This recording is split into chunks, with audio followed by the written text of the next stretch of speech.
ท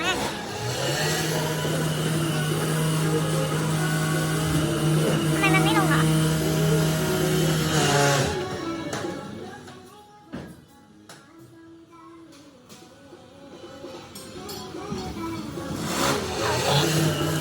ลูกเรียบร้อยแล้ว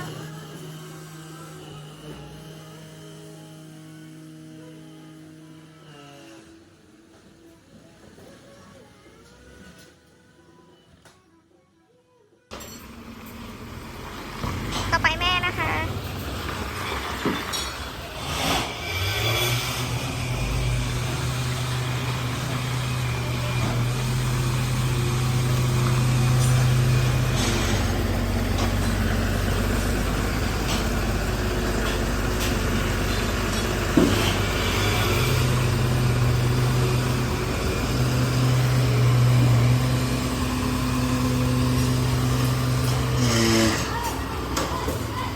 นี่นะคะ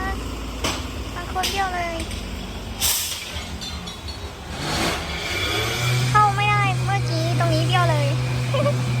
มันคืออะไรบางฝุ่นบางคน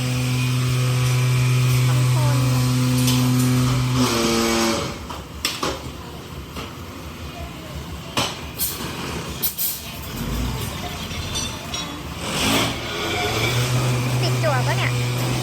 โอ้พี่แกขับเข้าไม่ได้แบบสุดยอด จั่วโดนเปล่า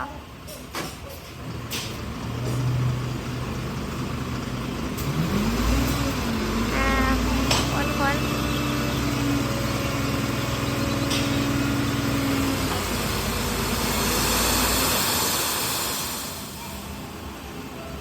สวยงาม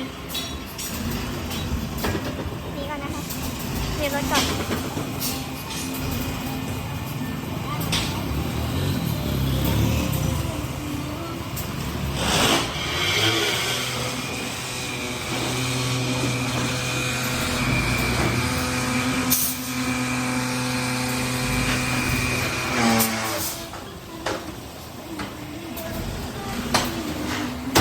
ว้าว